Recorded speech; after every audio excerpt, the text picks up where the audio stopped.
عفنان اللہ صاحب، یہ ایسی خبر ہے جس کے بارے میں کئی مہینوں سے کہا جاتا تھا مختلف اوقات پر کہ ایسا ہو نہیں سکے گا اور کبھی ہوتا نہیں ہے احتساب کھل کر. تو آج یہ خبر آنا جنرل ریٹائرڈ فیض حمید سے متعلق اور ان کے خلاف کورٹ مارشل کی کارروائی کی تاریخ بھی بتائی کہ 12 اگست سے کارروائی چل رہی ہے.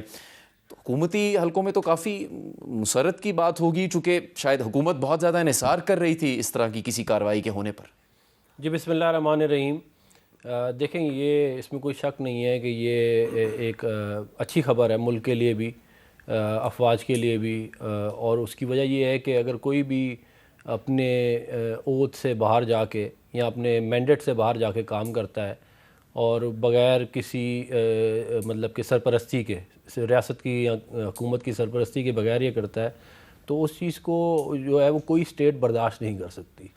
اور وہی آپ نے اب اس معاملے میں دیکھ لیا ہے کہ یہ ایک بڑا مشکل کام تھا.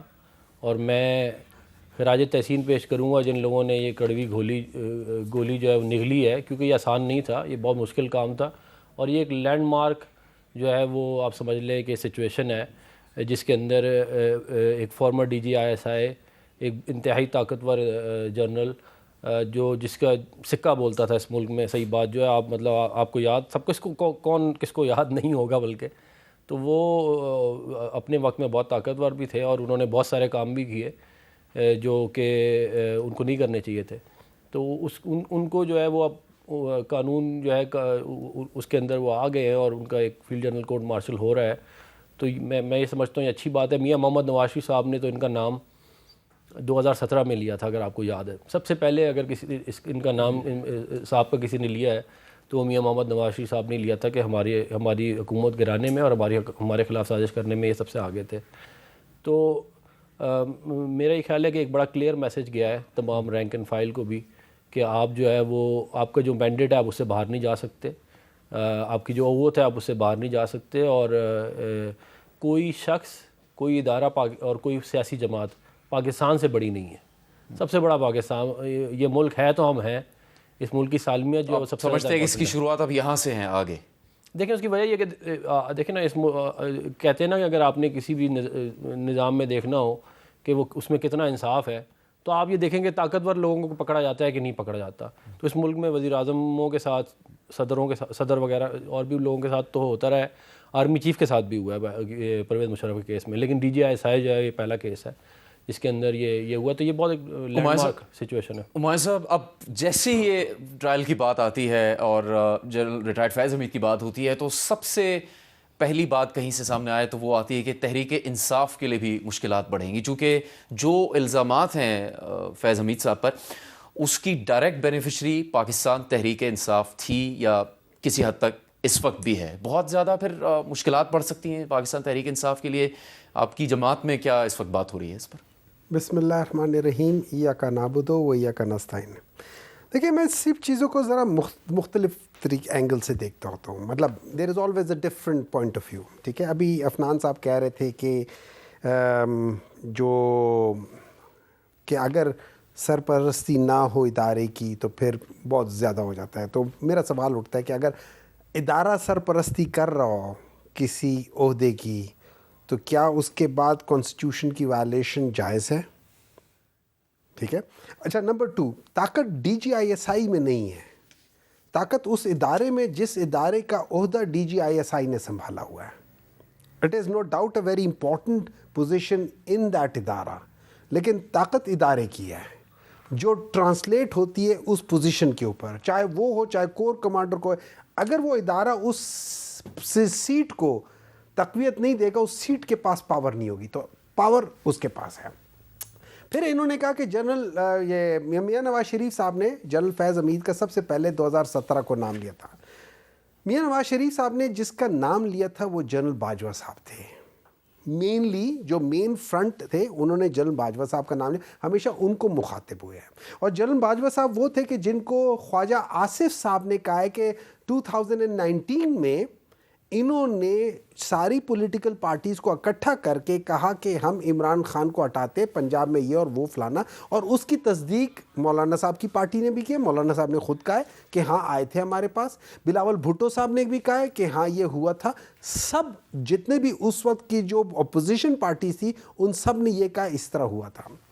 کیا وہ کانسٹیٹیوشن کے ساتھ تھا؟ کیا وہ کانسٹیٹیوشن کی وائلیشن نہیں تھی؟ لیکن حمایت تو تحریک انصاف فیض حمید صاحب کی کرتی رہی ہے. دیکھیں general Faiz Hamid was a DGISI of the then prime minister. وہ پرائم منسٹر کسی بھی ایک پوزیشن ہو، چاہے وہ DGISI ہو، چاہے DGC ہو، چاہے وہ چیف آف آرمی اسٹاف ہو، چاہے وہ چیف آف نیول اسٹاف ہو، چاہے وہ چیف آف ایئر اسٹاف ہو، یہ ساری وہ پوزیشنیں جو اپنی بحیثیت اپنی پوزیشن کے یہ ایسٹس ہیں. ان لوگوں نے سٹیبلائز کیا ہوتا ہے، ان لوگوں نے ہر جگہ پہ مورچے سنبھالے ہوتے ہیں اور یہ مختلف جگہوں کو کنٹرول کر رہے ہوتے ہیں. وہاں پہ جو اسپیشلی جو ایکسٹرنل جو تھریٹس ہیں جو کہ سب سے زیادہ ہیں پاکستان کو، انہوں نے ان کو روک کے رکھا ہوتا ہے. سو دے آر دی ایسٹس. اور جو بعض ہوتے ہیں نا، جیسے ہاکی میں یا جیسے اس میں آپ کی بعض پوزیشنیں ہوتی ہیں، فٹ بال میں آپ کا جو سینٹرل پوزیشن ہوتی ہے وہ سب سے امپورٹنٹ ہوتی ہے. تو اس لحاظ سے DGISI is that central position جس نے ہر طرف ہر ادارے کو فیڈ کرنا ہوتا ہے، کیونکہ they are the eyes and ears of the whole country. آپ سوچیں اگر آپ اندھے ہو جائیں، آپ بہرے ہو جائیں، آپ محسوس نہ کر سکیں تو آپ کیا کریں گے؟ وہ آدمی جو اندھا ہے، جو بہرا ہے، جو سن نہیں سکتا، وہ کسی کے ساتھ کیا لڑے گا؟ یہاں پہ جو چارجز ہیں اور ایلیگیشنز ہیں وہ اس سے بالکل مختلف ہے. اور اگر آپ کی بات سامنے رکھے تو فیصل وافدہ صاحب نے ایک پیش گوئی کی تھی، اس سے متعلق اظہار خیال کیا تھا، وہ آپ کو دکھاتے ہیں.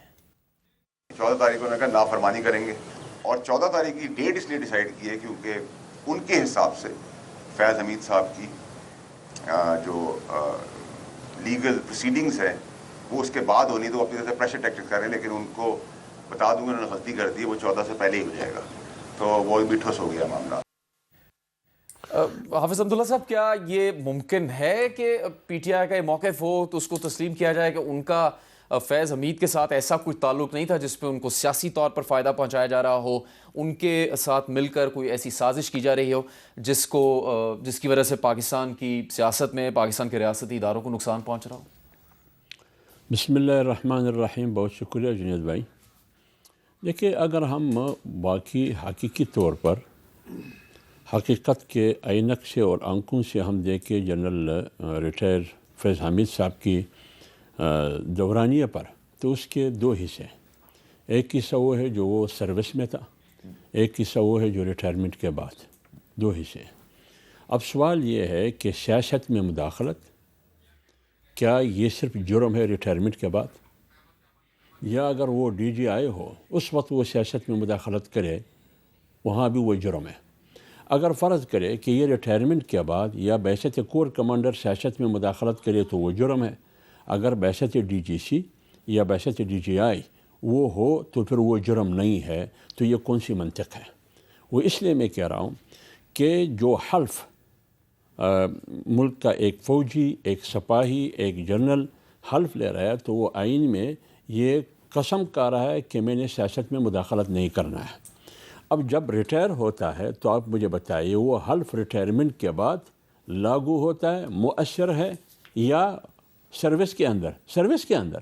تو جب سروس کے وقت، سروس کے دورانیے میں وہ سیاست میں دخیل رہا، ان کی بہت سی مثالیں موجود ہیں، اس پر تو ان کی کورٹ مارشل نہیں ہے. لیکن ریٹائرمنٹ کے بعد جب وہ حلف ان کو متوجہ بھی نہیں ہے اس انداز میں جس انداز میں وہ حاضر سروس تھے، اس پر آپ ان کو سزا دیتے ہیں.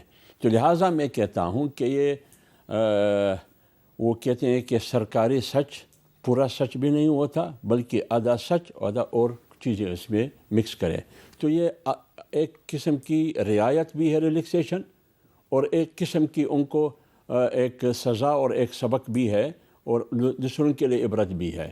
لیکن میرا ماننا یہ ہے کہ اگر واقعی طور پر آپ نے حساب و کتاب کرنا ہے تو پھر اس میں صرف جنرل فیض بعثت DGC جس پر الزام تھا کہ 2018 25 جولائی کے الیکشن میں وہ دخیل تھا، گرفتاریوں میں مسلم لیگ کی قیادت کی گرفتاریوں میں وہ دخیل تھا، اور اسلام آباد ہائی کورٹ کی شوکت عزیز صدیقی آپ کے سامنے ہیں. فیض آباد دھرنے میں جو جوڈیشل کمیشن کی رپورٹ آئی اس میں انہوں نے کس کا نام لیا ہے اور اس کے مطابق انہوں نے کیا سزا ہونی چاہیے.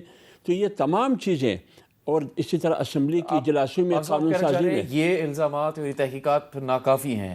یہ بھی ہونی چاہیے تھی یا اس سے پہلے میں یہ کہہ رہا ہوں اگر سیاست میں مداخلت کی بات ہے تو اس کا مطلب یہ ہے کہ انہوں نے اپنے حلف کی خلاف ورزی کی ہے. ٹھیک ہے نا, حلف کی خلاف ورزی کی ہے. تو وہ تب ڈی جی سی تھے یا ڈی جی آئی تھے, اس وقت جو وہ کر رہے تھے اس میں تو یہ شامل نہیں ہے جس کی بنیاد پر ان کو, یہ تو ریٹائرمنٹ کے بعد جو کچھ انہوں نے کیا ہے اس کی بنیاد پر اس کا کورٹ مارشل ہو رہا ہے. یہ ہم میجر جنرل ریٹائرڈ زاہد صاحب سے پوچھیں گے, لیکن جو چارج شیٹ ہے اس کی تفصیل آپ دیکھ لیں, جو الزامات ان پر عائد کیے گئے ہیں. پاکستان آرمی ایکٹ کی دفعات کے تحت یہ کارروائی شروع کی گئی ہے فیلڈ جنرل کورٹ مارشل کی. فیض حمید کے خلاف چارجز میں سیاسی سرگرمیوں میں ملوث ہونا, آفیشیل سیکرٹ ایکٹ کی خلاف ورزیاں کرتے ہوئے ریاست کے تحفظ اور مفاد کو نقصان پہنچانا شامل ہے. یہی نہیں, فیض حمید پر سرکاری وسائل کا غلط استعمال اور افراد کو ناجائز نقصان پہنچانا شامل ہے. کورٹ مارشل کے عمل کے دوران ملک میں انتشار اور بدامنی سے متعلق پرتشدد واقعات میں فیض حمید کے ملوث ہونے سے متعلق علیحدہ تفتیش بھی کی جا رہی ہے. فیض حمید پر پرتشدد اور بدامنی کے متعدد واقعات میں 9 مئی سے جڑے واقعات بھی شامل تفتیش ہیں, اور ان پرتشدد واقعات میں مذموم سیاسی عناصر کی ایما اور ملی بھگت بھی شامل ہے. اس کی بھی تفتیش کی جا رہی ہے.